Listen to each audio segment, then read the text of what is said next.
They arrested her for impersonating a seal until the general noticed only operators carry that. The checkpoint was busy, loud with engines and clipped voices, the kind of controlled chaos that came with a base on high alert. Guards checked IDs quickly, barely looking up, until she stepped forward. She wore civilian clothes, no uniform, no rank, just a worn backpack slung over one shoulder and calm eyes that didn't rush, didn't explain. "ID," the guard said. She handed it over. The guard frowned, looked again, then laughed. "Nice try." "I'm here to see the commanding officer," she said evenly. The second guard stepped closer. "You're claiming SEAL access?"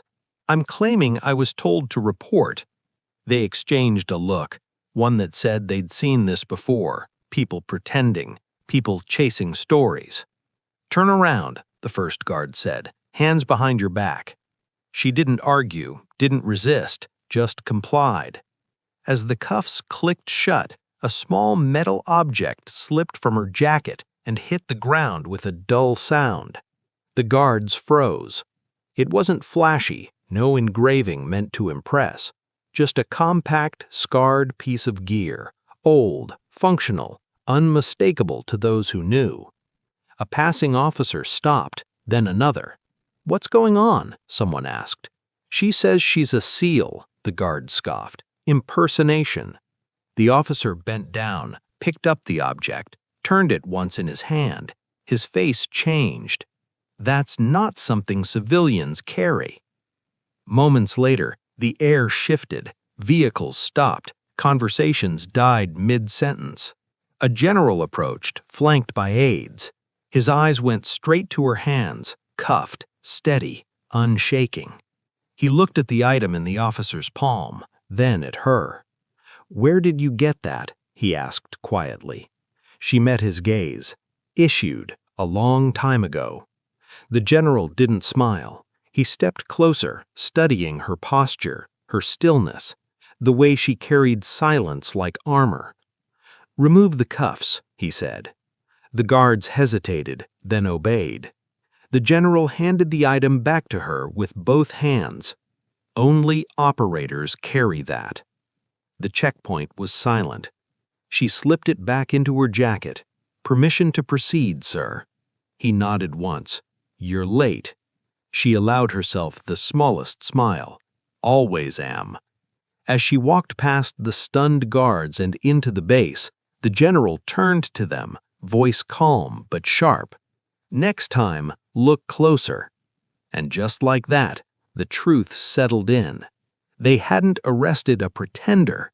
They had detained a ghost, one who never needed a uniform to prove who she was. The gates closed behind her with a soft mechanical hum, sealing in a silence that felt heavier than the cuffs ever had. The general walked a step behind her now, not leading, not following, matching her pace. Inside the operations building, the lights were dimmer, the walls lined with photographs that never had names beneath them. She stopped in front of one without being told. A younger version of herself stared back from the frame, face blurred, eyes sharp. "You were declared inactive," the general said quietly. "Not inactive, unlisted." He nodded. "That's what worried me." In a briefing room cleared of everyone else, she finally removed her jacket. Beneath it, a faded patch was sewn into the lining, worn thin, edges frayed from years of movement and sand. The general recognized it instantly. "We lost 2 teams after you vanished," he said, "and then the losses stopped." "I was busy," she answered. He didn't press. He didn't need to. Moments later, senior officers filed in, expressions shifting from irritation to disbelief as they saw who stood at the table. No one sat. No one spoke first. "She's here on my authority," the general said, "and she's not a problem. She's the solution." Eyes turned to her. "There's a leak, small, quiet, buried under routine. I followed it here. The room tightened. You arrested me because the system worked exactly how it was supposed to. That's why I'm not angry. One officer swallowed.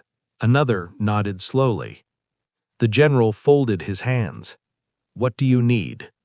She thought for a moment. Access and time. You'll have both. Later that night, as she walked alone through the base, the same guards stood at attention when she passed. No words, no apologies. None were needed. The ghost was back. And this time, she hadn't come to disappear. She had come to finish something.